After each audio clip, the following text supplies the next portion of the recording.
I've got a match. Stuart, 47, never been married, never had kids, doesn't smoke, liberal, looking for long term, open to short. Okay, cool. Hey, Stuart, nice to meet you. How has this rainy Tuesday treated you? Hey, Trouble, haha, you look like you'd ruin my life, haha. Haha, I'm no trouble, not looking to ruin any lives. Are you up to anything fun this evening? Just about to hit the gym, haha. Oh, cool. I'm off to the gym as well. What are you doing at the gym tonight? High rocks, haha. Also a bit of push pull legs, haha. Awesome. I'm doing legs as well.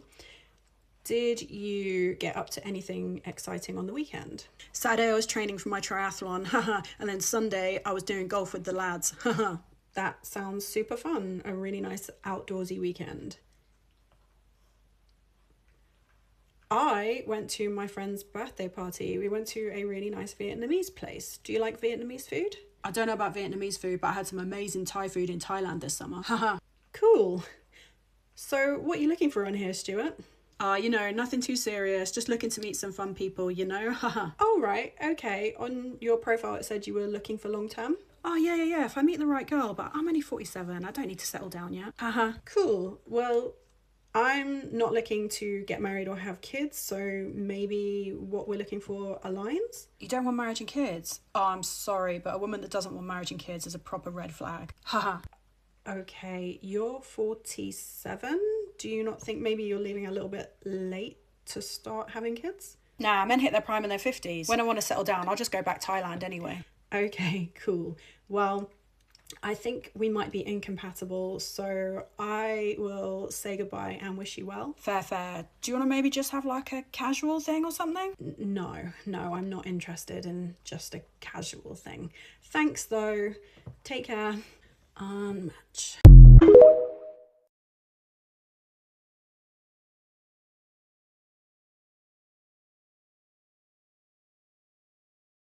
The last time I was single, I was 24 and the dating pool was everyone. And now it's like a shallow puddle of age appropriate men who are old and gross, and I don't want to do that. This is probably the thing I hate the most.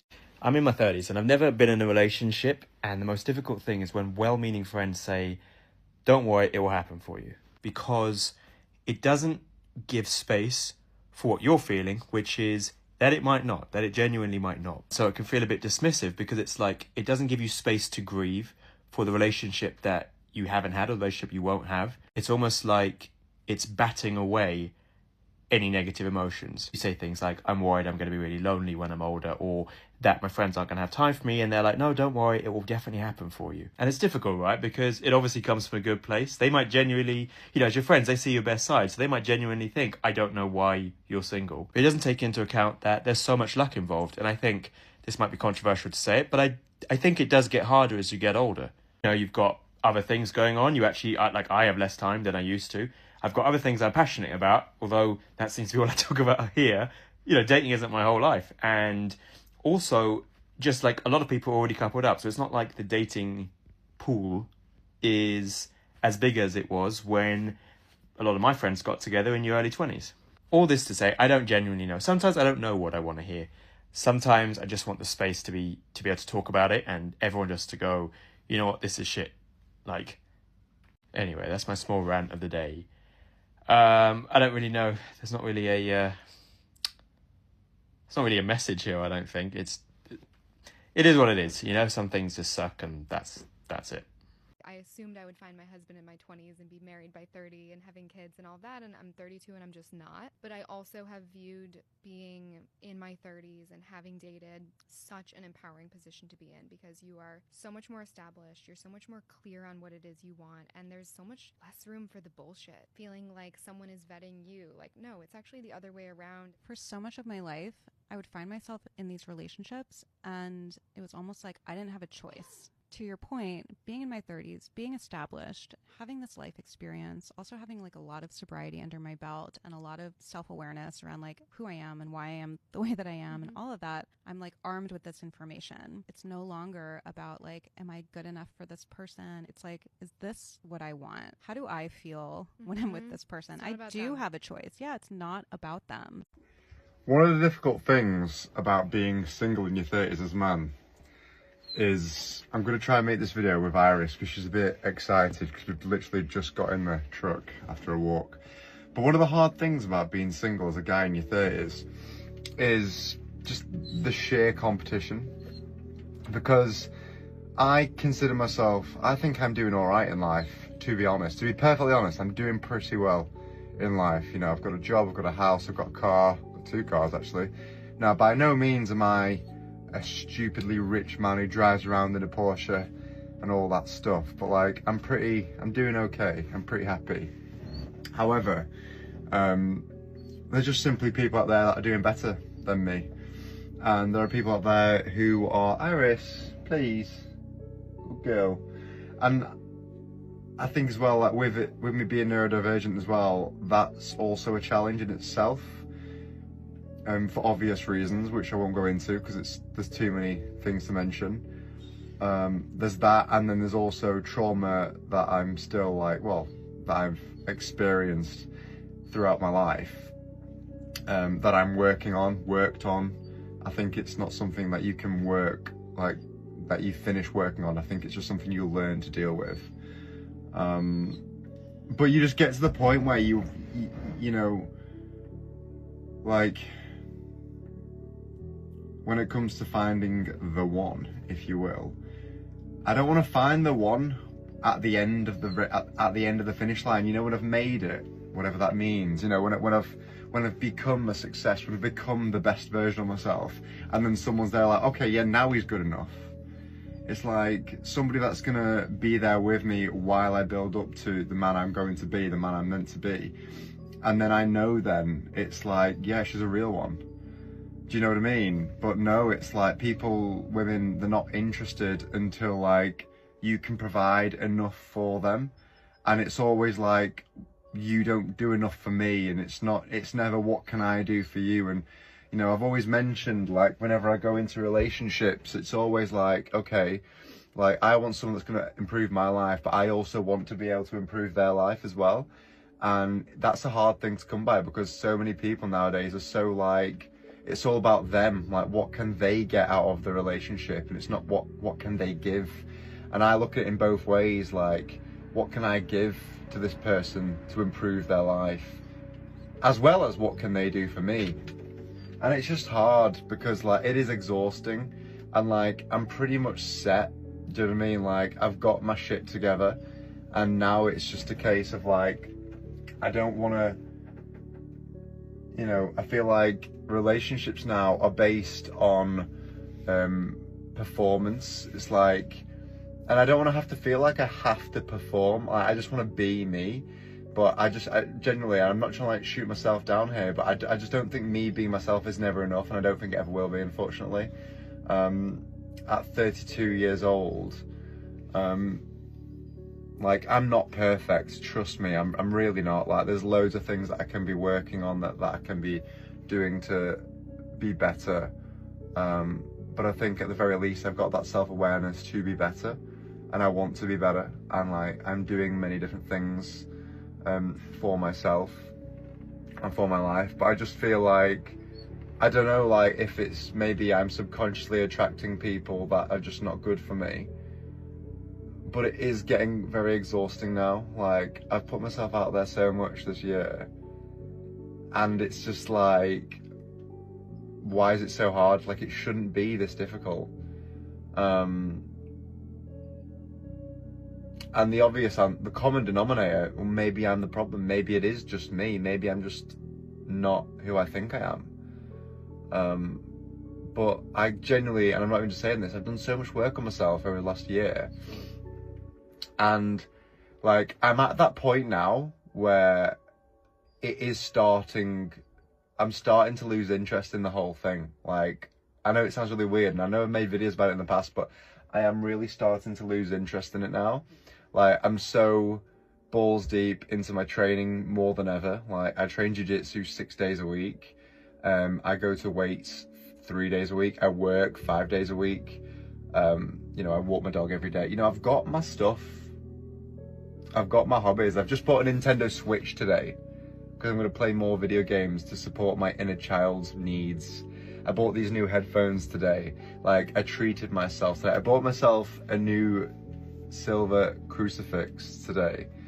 And, like, I just really took myself out today and just, like, treated myself, because I've never done that in a long time. And for the first time today, I actually felt like I actually looked after myself. Like, I actually treated myself. I wasn't trying to please other people. You know? Like,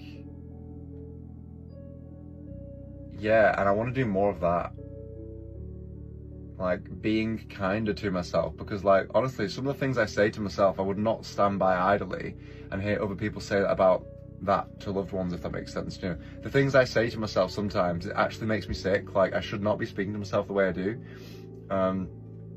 So yeah, like, obviously, like, on this self-development journey, on this path of life, we have to love ourselves, obviously, and I do, but on this self-development journey, it's never linear. Like, you're gonna go up and down, you're gonna, you know, have days where you're just like, whatever, you're gonna question your faith a lot, you're gonna just really struggle. But I don't think you should feel bad, like, whenever you take a few steps back. It's part of the journey, you know. I don't even know where I'm going with this. I just think, like, you know, I've come to the realization that, like, dating's fucking hard, and it shouldn't be. And, like, I have been disappointed quite a few times this year, and, like, it's nobody's fault. I'm just not the right match for some people, and that's okay. And vice versa. But it does, you do get to a point where you almost kind of think, like, what's wrong with me? Do you know what I mean? Like, why am I so difficult to love? Or why am I so easy to give up on? And why am I so easy to forget about? Like, you know, like, people can quite easily just say to me, hey, do you know something? Not for me, sorry, goodbye. And then I'll never hear from them ever again. And that hurts sometimes, even if it was very minor, even if it was very much like a very, like, short period of time. It's okay, we're nearly there, baby. Iris, we're nearly there, girl. And I think, like, you know, I've mentioned this before, and I do believe that things happen for a reason. I know it sounds really cliche, but every time something doesn't work out, it tells me that that was not for me, and, like, my path, I'm meant for something else. And that's just how I see it. I know it's, you know, some people might not believe in that, but I do. And rather than being upset about it, rather than being upset about things not working out, or things not going the way I originally hoped or planned or thought they would, it leaves a door open for curiosity and, like, oh, I wonder what's coming next, how exciting, I haven't got a fucking clue, I don't know, you know. And I don't know if that's romanticizing, like, life a little bit too much, you know what I mean? Like, oh, what if I walk into a coffee shop and I meet the love of my life, and or if I go to an art gallery on my own, or if I bump into somebody walking the dog, and, you know what I mean, these things happen, and these things have happened and nothing came about it, you know what I mean? You just don't know. But it's just like, you know, you do get to a point where you start to question, like, what's wrong with me? Like, why is it so complicated when I see other people effortlessly, you know, meeting people and going on dates, and it works out, and, like, it is very hard. It's tough. And I am going to take some accountability. Maybe there's some things that I'm doing that's just not quite right. Maybe I misread situations. Maybe the way I flirt's a bit different. Or maybe it's just doesn't align with that person. I don't know. And this isn't coming from desperation either. Like, I'm not super desperate to, like, meet someone. I'm quite happy doing my thing. But, like, I do think somewhere down the line, somewhere in life, I'd love to meet a woman and fall in love with her and, like, do life with her, you know? But it's getting, the older I get, the more I'm starting to feel like it's just less and less likely.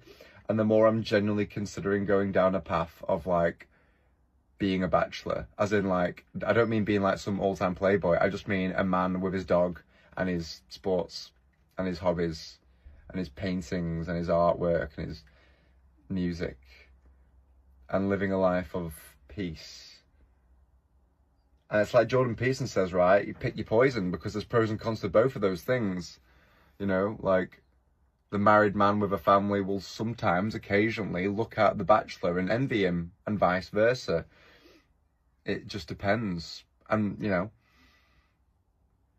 I think when you get to your early 30s, you seriously are at a crossroads in life, because like when you're in your 20s, it's fine, it's fun, everyone's like, who gives a fuck, you know, like we're having a laugh and like life's not too serious, you've got time to, I mean, we always have time, right? But like when you're in your 20s, it's all about making mistakes and figuring shit out. But when you get to your 30s, it's really much, right, you've either got that path or that path, and sometimes you haven't got a choice. Like sometimes like life will choose the path for you. You'll just, you know, it's like when you're younger and you think, oh, I want to get married by the time I'm 30 and have children by the time I'm this age. It's not how life happens sometimes. Sometimes like it's chosen for you. And I don't know how I feel about that. I understand that we all have a choice. And maybe I'm deep in it too much, you know, but like realistically, like you just do, the questions are asked as like, when will things work out for me? Like, why is it taking so long? Like, why do I struggle with things that other people around me just seem to have no issue with whatsoever? I don't get it. Like, why is it so fucking difficult? It's fucking hard, honestly. I know this is like a fucking podcast episode. I'm really sorry. I'm just like venting here, I suppose. But like, maybe you can relate, maybe not. But I'm going to end the video here. Maybe I'll do another one soon. But I'm going to my parents' house for a chippy tea. I'm taking Iris. Oh, baby girl, you're looking all sad. We're going soon. We won't be long. We won't be long. So yeah, like, I'm sorry, I don't even know like what I'm talking about in this video. I'm just like chatting on. Sorry if it's jarring. I don't even know if I've made any sense or made any point here. But I'm going to post it anyway, because whatever. But yeah, hope you all had a good Halloween. Hope you all have a good weekend. And any stories, any advice, any sort of tips, anything that you've particularly learned, if you're going through something similar, please put them in the comments. That'd be awesome.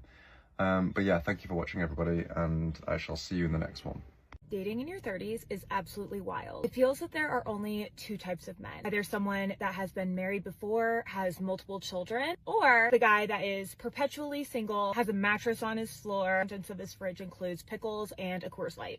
Why is there no in between? On one hand, to have the guy that has been married before, has children, it triggers in your mind, okay, well, he's capable of being stable, he's able to be responsible for a family. Then on the other hand, there's the woman that he procreated with that's going to hate you, not because you did anything wrong, just because you simply exist. Or there's the guy with the mattress on his floor. Why is your mattress on the floor? Says things like, I'm just seeing where life takes me.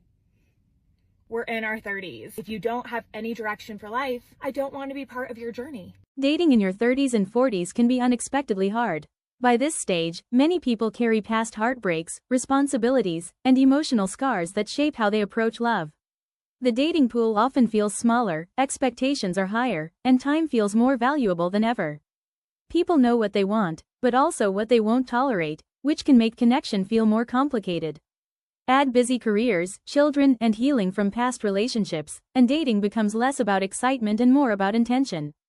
Still, even with the challenges, meaningful love is possible when honesty, patience, and emotional maturity lead the way.